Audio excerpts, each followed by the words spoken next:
kelompok 1 di sini akan melakukan dua kegiatan praktikum. Yang pertama adalah tentang sifat cahaya dan yang kedua adalah tentang lensa cembung dan lensa cermin cekung. Untuk kegiatan praktikum yang sifat cahaya, pertama di sini kita akan melakukan prosedur percobaan pada pemantulan cahaya pada cermin datar, cermin cembung, dan cermin cekung. Kemudian di kegiatan yang berikutnya adalah tentang percobaan pembiasan cahaya. Sama seperti yang tadi, pembiasannya terhadap cermin datar, cermin cembung, dan cermin cekung. Baik, silahkan selamat menyaksikan. Praktikum pertama yaitu kita pemantulan terhadap cermin datar. Silahkan dinyalakan. Nah, bisa dilihat apabila cahayanya dia lurus ke ini, lurus pada cermin datar, maka cahayanya akan terpantul lurus kembali ke asal dari cahaya. Seperti itu.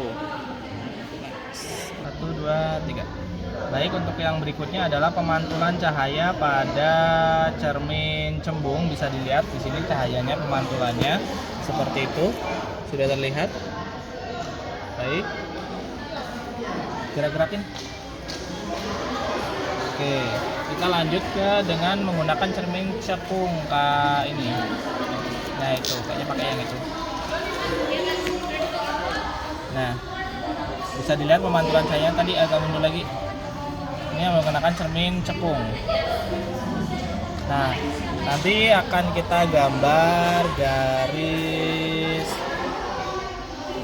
Nanti kita akan jelaskan di laporannya bagaimana sifat-sifat bayangan dibentuk oleh cermin cekung. Kemudian ada juga nanti gambar jalannya berkas sinar pada cermin cekung, pantulannya pada sini. Dan kita akan melanjutkan pada prosedur percobaan praktek yang kedua. Baik, untuk sudut yang digunakan pada praktikum kali ini yaitu sudut 15 derajat. Sudut datangnya cahaya yaitu 15 derajat, 20, 22,5 dan 45. Sedangkan sudut pantulnya 15, 20, 22 dan juga 45. Lanjut ke cermin cekung, Kak.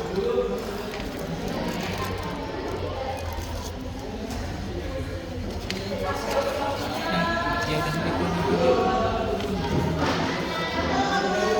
Ini cekung loh ini. Nah, ini kan kita lihat nih. Apa cermin cekung? Cekung. Ya ini lensa.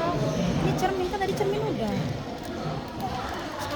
Untuk kegiatan praktikum berikutnya kita akan melakukan percobaan pembiasan cahaya, di mana di sini kita menggunakan lensa cembung dan lensa cekung, serta ada senter, kemudian ada celah dan balok kaca sebagai alat rebahannya. Nah, untuk sudut yang akan kita ukur yaitu 110 derajat, 190 dan 80. Untuk sudut biasnya yaitu 90, 80, 70 dan 60 derajat. Baik, kita lanjut ke nanti prakteknya. Untuk percobaan berikutnya di sini kita akan menyusun yang pertama ada balok kaca, kemudian di sini celah cahayanya berbentuk bulat dan lampu senter ketika disorot cahayanya berada pada di sini. Nah, ini dia akan berjalan lurus dengan sifat cahayanya. Nih. Lanjut untuk yang berikutnya yaitu kita menggunakan lensa cembung, Kak Maya. Langsung aja Kak Maya, lensa cembungnya dimasukin. Nih. Di sini ada layarnya kita pakai ini di atas. Ini taruh di sini nanti ya, di celah cahayanya, taruh di celah cahayanya. Nah, ini adalah sifat cahaya yang berasal dari cermin lensa cembung ya, Kak. Ya, bisa dilihat pembiasan cahayanya, digerak-gerakin Kak dari sudut yang berbeda-beda, atas bawah. Nah, oke, untuk berikutnya kita menggunakan lensa cekung. Kebalik. Sama aja. Nah, oke ya dah. Lanjut Kak.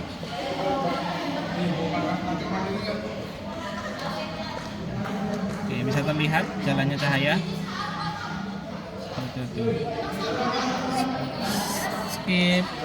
Untuk kegiatan kegiatan pengamatan yang berikutnya, kita menggunakan lensa cembung untuk di sini. Lensa cembungnya dalam jarak ini Kak, jarak 3 cm. Nah, apabila apabila jaraknya 3 cm, maka didapatkan jarak bayangannya 2 cm. Lanjut ke 2 cm Kak. Nah, 2 cm juga sama, jarak bayangannya juga 2 cm. Kemudian jarak 2 cm, jarak bayangannya juga 3 cm. Kemudian yang terakhir jarak bendanya 1 cm Kak. Jarak bayangannya kita dapatkan di 2 cm. Kita pindah ke cermin cekung. Cermin cekung kita gunakan yang pertama jaraknya 3 cm. Nah, balik Kak. Oke, kita menggunakan jarak 3 cm, jarak bayangannya 2 cm. Kemudian kita gunakan jarak 2 cm Kak.